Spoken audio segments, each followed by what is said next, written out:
Estúdios, o professor Luiz Carlos Molion, que é diretor do Instituto de Ciências Atmosféricas da Universidade Federal de Alagoas. Professor, obrigado pela sua presença aqui nos estúdios da Jovem Pan Online. Também participa da nossa conversa a meteorologista da Jovem Pan, também jornalista, Aline Ribeiro. Professor, eu queria começar falando de um assunto que o mundo inteiro discute, que é a questão do tão conhecido, tão falado aquecimento global. O senhor é de uma corrente que vai num sentido um pouco diferente desse sentido que já se convencionou aí divulgar, até pela própria imprensa mundial. Queria que o senhor começasse a nossa conversa falando sobre isso. De maneira geral, o clima não está aquecendo como todo mundo tem propalado? Essa não é uma realidade, pelo que os estudos, pelo que o senhor tem analisado até então? Pois é, André, na realidade eu já comecei essa luta já há 20 anos, né?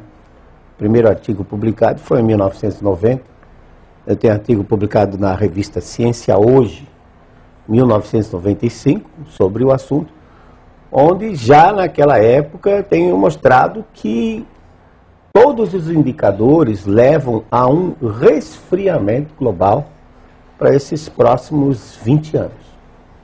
Por que eu digo isso? Primeiro, porque a nossa fonte de energia é o Sol. O Sol tem um ciclo de 90 anos, atingiu um máximo no início da década de 50, final da década de 50, início da década de 60, e de lá para cá vem declinando. Segundo, os oceanos, que constituem 71% da superfície terrestre e são o grande reservatório de calor, não só de calor, mas de carbono também, eles estão esfriando. Hoje nós temos boias à deriva, são mais de 3.200 boias, que mostram que os oceanos estão perdendo calor. Não pergunte qual a razão, porque ainda a gente não sabe. Mas dois grandes controladores climáticos, o Sol e os oceanos, estão indicando que nós estamos indo para um resfriamento, que não é a primeira vez que acontece, né? Os estudos que nós fizemos mostram, por exemplo, que o Oceano Pacífico ele passa por períodos de aquecimento e resfriamento. Cada período de aquecimento e resfriamento dura da ordem de 25, 30 anos, de tal forma que o ciclo todo entre um aquecimento e um resfriamento dá da ordem de 50 a 60 anos. Isso foi chamado de oscilação decadal do Pacífico. De 1947 até 1976, o Pacífico esteve frio. E isso causou um resfriamento global, a ponto de, no meio da década de 70, 74 a 75, os cientistas achavam que nós estávamos já no início de uma nova era glacial. Depois o Pacífico, a partir de 1977, começou a se aquecer. E aí o clima também começou a se aquecer. Você vê a coincidência, o oceano resfria, o clima resfria, o oceano aquece, o clima aquece. E até 1998, que foi o final desse aquecimento do Oceano Pacífico, e a partir de 99 os oceanos estão esfriando. Então eu não tenho dúvida nenhuma que nós vamos partir para um novo resfriamento para esses próximos 20 anos. O Sol está no mínimo e os oceanos estão perdendo calor.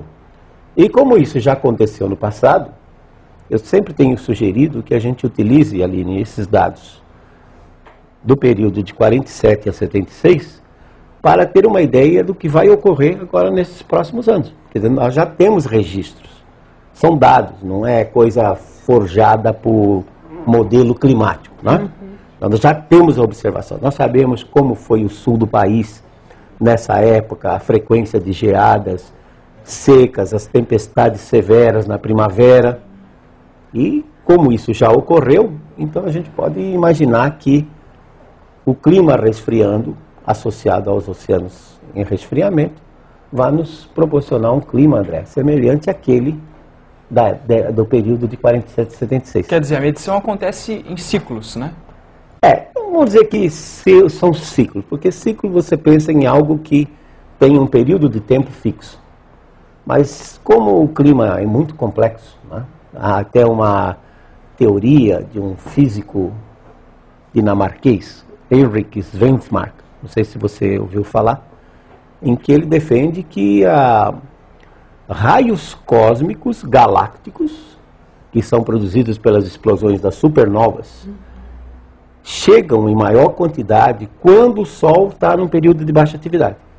O Sol estando num período de baixa atividade, o campo magnético solar é mais fraco e esses raios cósmicos, que são partículas de alta energia, eles entram. Quando eles entram, eles produzem mais nuvens baixas. E as nuvens baixas, elas tendem a funcionar como um guarda-sol, elas refletem mais radiação solar de volta para o espaço. E haveria uma tendência de resfriar o planeta. Então você vê que o clima realmente é muito complexo. Ele depende de fatores externos ao planeta, como atividade solar, como raios cósmicos. E depende de fatores internos, como armazenamento de calor nos oceanos, cobertura de nuvens, que é muito importante, né, como controlador do clima. Então, não se resume apenas ao CO2. O CO2, na realidade, a sua contribuição ela é ínfima.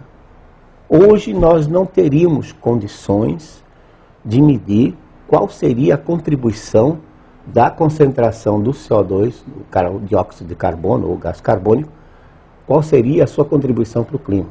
O que acontece é que toda essa corrente do pessoal que defende o aquecimento global, ela está baseada em modelos matemáticos, modelos de clima.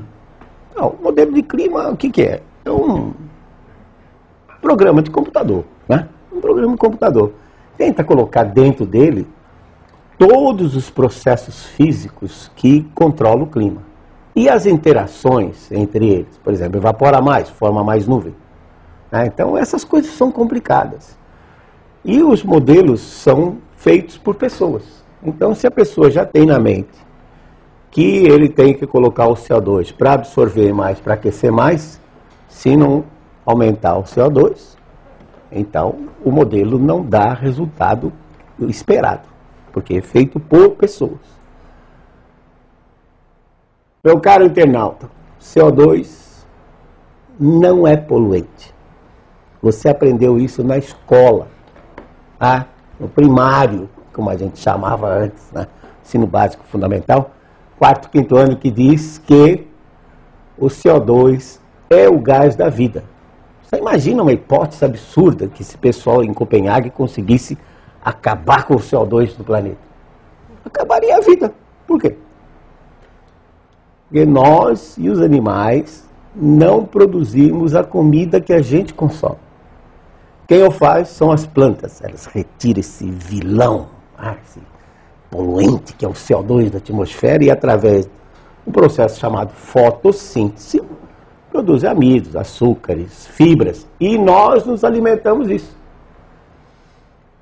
Todos os ensaios agronômicos feitos até agora mostram que se você dobrar a quantidade de CO2 em plantas como soja, milho, trigo, até cana-de-açúcar, a produtividade aumenta de 30% a 50%. Então, CO2 é benéfico para a humanidade.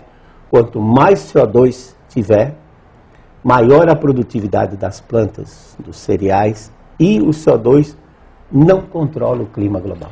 E professor, e o tal do efeito estufa, né? Que é um fenômeno, obviamente, que está restrito às cidades, onde há poluição de escapamento de carro, monóxido de carbono, as indústrias, as fábricas. Qual é nessa parcela, qual é a culpa dessa poluição? Ela realmente causa um aquecimento do clima? Não, nós temos que distinguir duas coisas básicas, né? Uma que é a conservação ambiental e outra coisa que é a ciência do clima. Quando a gente queima combustíveis aparentemente fósseis, porque também há uma teoria que já não é nova, data da década de 50, que o petróleo não é apenas de origem fóssil. Que o petróleo é o resultado de síntese de hidrocarbonetos que saem do interior, o resultado de síntese de hidrocarbonetos que saem do interior da Terra e entram pela crosta terrestre. Mas vamos admitir que petróleo seja um combustível fóssil. Você queima o petróleo, libera outros componentes, como, por exemplo, dióxido de enxofre, SO2, que se combina com a umidade atmosférica e forma gotículas, aerossóis de ácido sulfúrico. E isso é ruim. O CO2... É a tal da chuva ácida. Isso. O CO2 em si, que sai da queima, ele não é preocupante. O que é preocupante na queima é o enxofre, na forma de dióxido de enxofre, e o material particulado. Aquela fuliginzinha, aquela preta. Mas isso tem a ver muito com a pureza do petróleo. Por exemplo, a comunidade europeia, ela só admite que o petróleo, o diesel queimado, tenha 10 ppm de enxofre, 10 miligramas por cada quilo de óleo. No Brasil, a gente encontra entre 500 e 2.000. Então, aí é um problema. Não adianta você ajustar o motor do seu carro, porque o combustível é ruim. É ruim.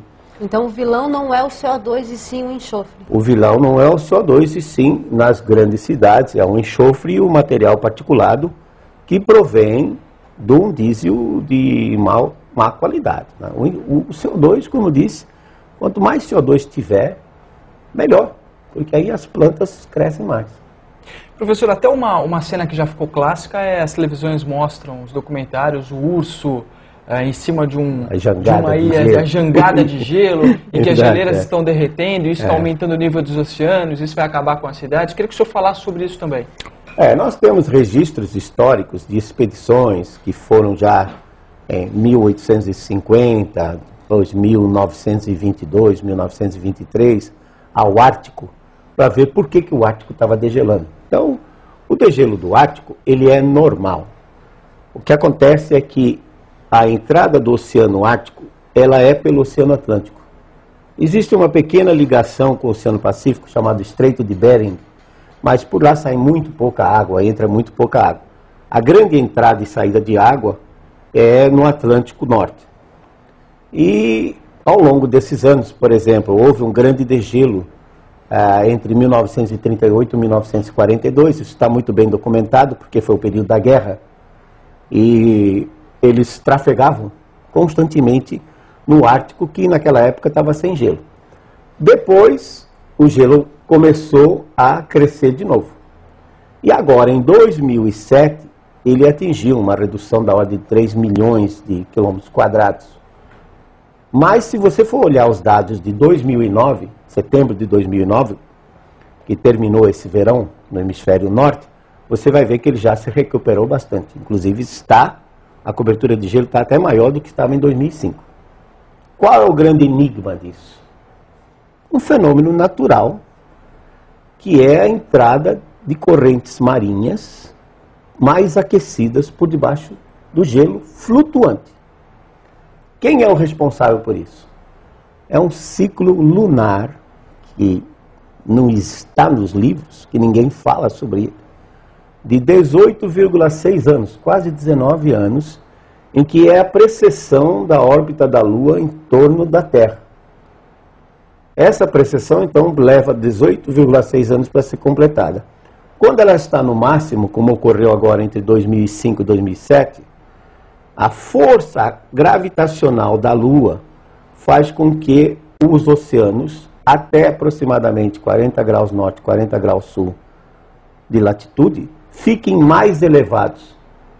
Pasme você, da ordem de 10 a 12 centímetros.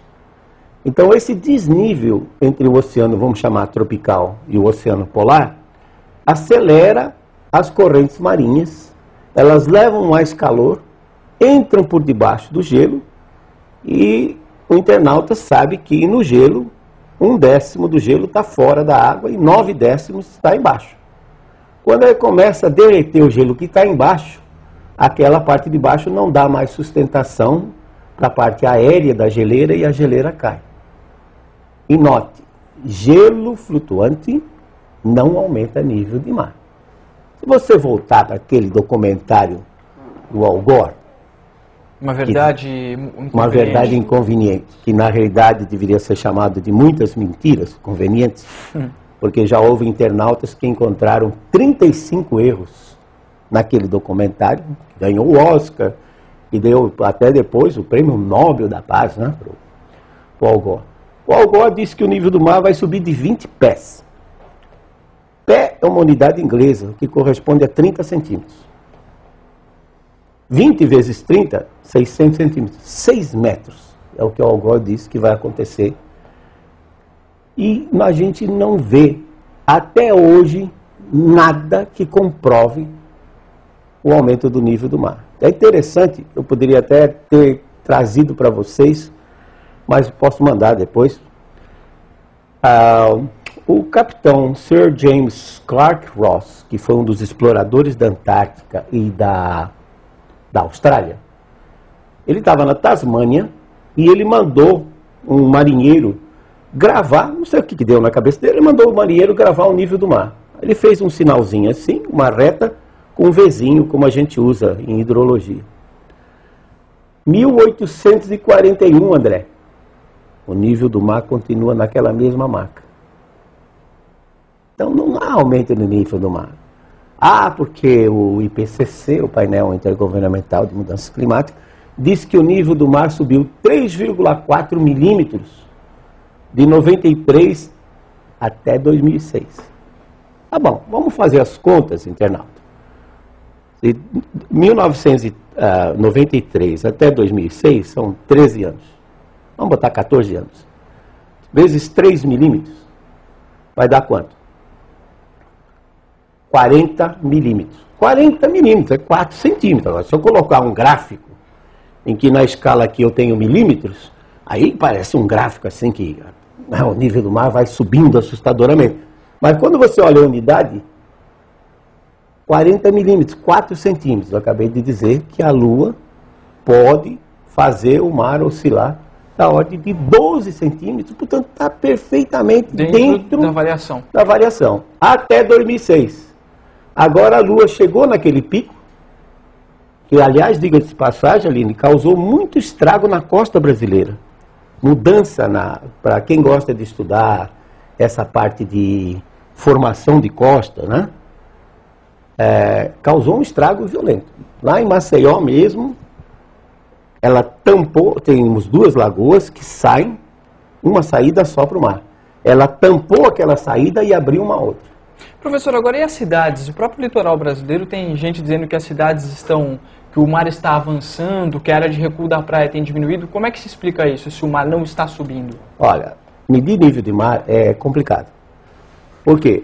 Porque o nosso planeta, ele é um planeta sólido, porém não é um sólido contínuo, um sólido rígido.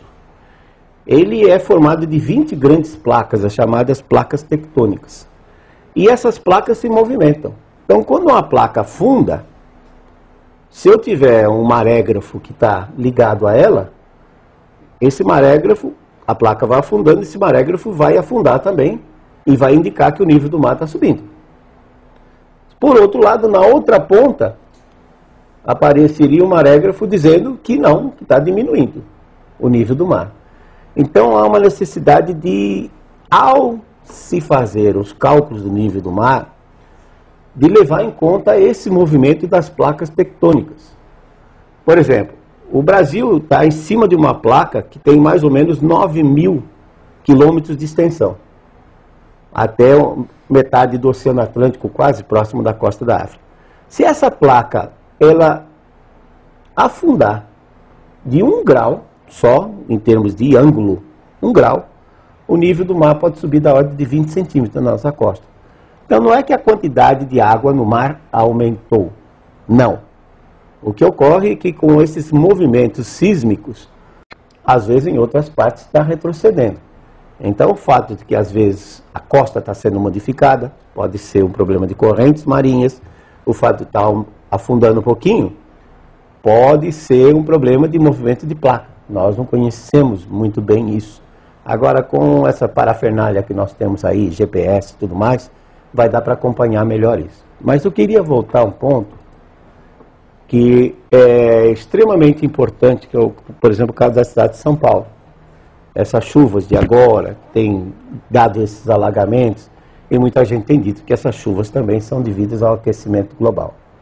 Não tem nada a ver? Não, nós temos um gráfico que nós preparamos para vocês, um lançamento inédito, em que nós estamos estudando 20 postos pluviométricos da cidade de São Paulo, e aí está, né, no ar, e pegamos a Estação da Luz, que tem dados desde 1888, quando ela começou a ser construída. Aí então você, internauta, está anotando por década, desde 1891 até 1990, 1901 a 1910, e assim por diante até o ano 2000.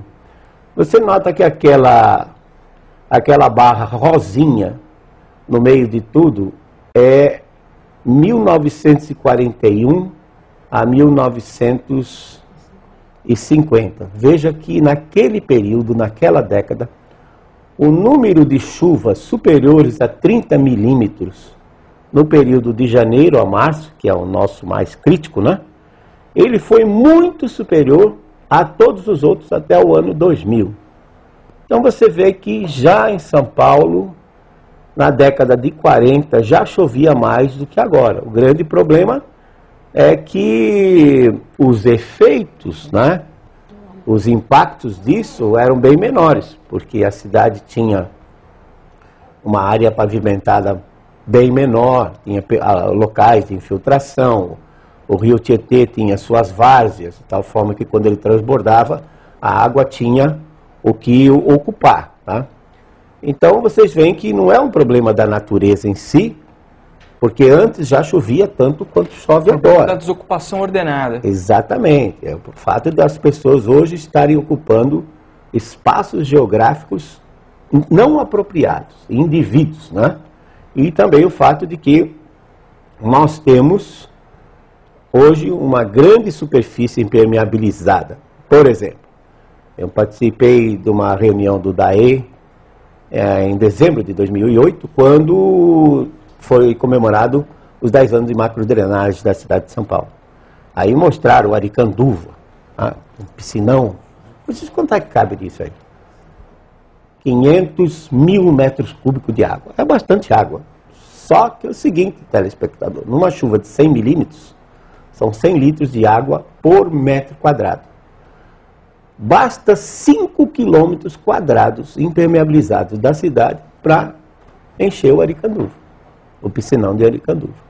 Então nós temos que arranjar uma outra solução para São Paulo, porque infelizmente com essa área enorme que São Paulo tem, fica muito difícil você achar uma solução de engenharia, porque vai continuar chovendo. Aliás, vejam, aquela década de 40 a 51, o Oceano Pacífico estava frio e chovia mais. E nas décadas que o Oceano Pacífico esteve quente, teve um número menor de tempestades também. Então, na verdade, professora, a gente tem essas chuvas que vem acontecendo em São Paulo, começo de 2010, com muitos alagamentos aqui na capital paulista. A gente tem um número muito grande de problemas na cidade de São Paulo em função das chuvas. Mas, na verdade, essa chuva é comum e deve aumentar até nos próximos anos. E, na verdade, o homem está ocupando um espaço indevido. Por isso, tantas tragédias nesse começo de 2010, na região de Angra dos Reis, Ilha Grande, São Luís do Paraitinga, agora o Rio Grande do Sul.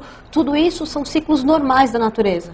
Exatamente, e você vê que as chuvas elas acabam ficando mais intensas exatamente quando os oceanos ficam frios. Porque os oceanos ficando frios, a atmosfera fica fria. E se a atmosfera fica fria, a nuvem cresce por diferença de temperatura. Dentro da nuvem está quente, fora está mais frio, ela cresce mais e produz mais chuva. 1967, a tragédia em Caraguatatuba.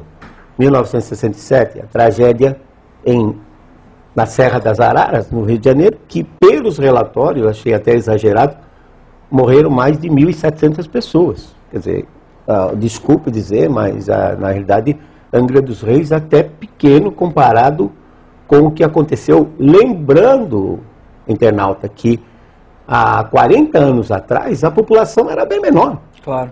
Então, o grande problema que nós temos hoje com relação à conservação ambiental, é o aumento populacional. Quer dizer, hoje, um fenômeno da mesma intensidade, ele provoca um impacto muito maior sob o ponto de vista social, sob o ponto de vista material, comparado com o que era 50, 60 anos atrás. É claro que se eu digo que o homem não interfere no clima global, e isso choca muita gente, eu não estou dizendo que nós temos que sair por aí destruindo o ambiente, não.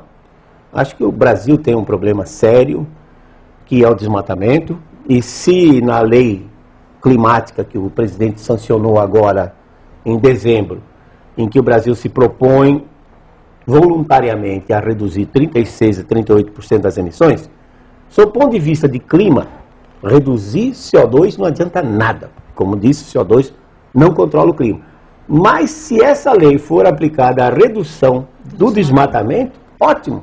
Quer dizer, indiretamente, ela resolve um problema que é terrível, porque a maior biodiversidade desse planeta está na floresta amazônica. Acho que em termos de inseto, nós não conhecemos 10% dos insetos que existem lá. Árvores talvez um pouco mais, animais um pouco mais, mas insetos certamente a gente não tem ideia do que existe naquela. Então, temos que conservar a Amazônia. Nós temos que conservar o ambiente pelo fato de que a população está aumentando. E a população aumentando, ela precisa viver. Então, nós temos que mudar os nossos hábitos de consumo, tem que reciclar a matéria-prima para evitar um consumo mais rápido, tem que conservar a energia, a água. Não é que vai faltar água no planeta, isso é uma grande besteira. Você tem um planeta com 71% de oceano, 360 milhões de quilômetros quadrados de água, não vai faltar água. A água pode ficar mais cara, mas nós sabemos dessalinizar a água do mar. Mas se conservar, melhor. Se conservar as encostas, se conservar as matas ciliares dos rios, isso aí vai fazer com que gaste-se menos para ter água de boa qualidade, energia, etc. e tal. O Brasil é um país muito favorecido. Nós podemos, na nossa matriz energética, nós temos aí da ordem só de menos de 30% do potencial hidrelétrico explorado, nós temos 70% ainda para explorar. O Brasil pode partir para biocombustíveis como etanol, como biodiesel. Não biodiesel de soja, porque soja é alimento. Mas biodiesel, por exemplo, de óleo de palmaças nativas, que são muito abundantes na Amazônia, são mais de 600 espécies.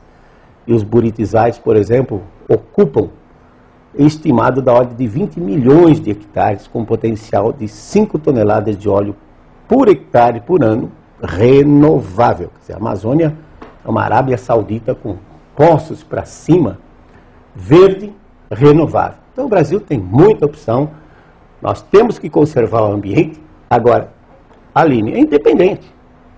Se o clima vai esfriar nos próximos 20 anos, ou vai se aquecer, independentemente disso, a conservação ambiental é uma necessidade para que a raça ou a espécie humana possa sobreviver, né? Muito obrigado, então, professor Luiz Carlos Molion, que é o diretor do Instituto de Ciências Atmosféricas da Universidade Federal de Alagoas, que esteve aqui conosco nos estúdios da Jovem Pan Online, esclareceu várias dúvidas aí, desmistificou um assunto que é tão importante hoje em dia, que é a questão do clima mundial e também a questão da biodiversidade e da melhor forma dos seres humanos poderem viver no planeta sem esgotar totalmente aí o que o planeta nos oferece. Obrigado pela sua presença, obrigado também, Aline. Você, internauta da Jovem Pan, fique conosco na Jovem Pan Online, onde você encontra a melhor informação da internet.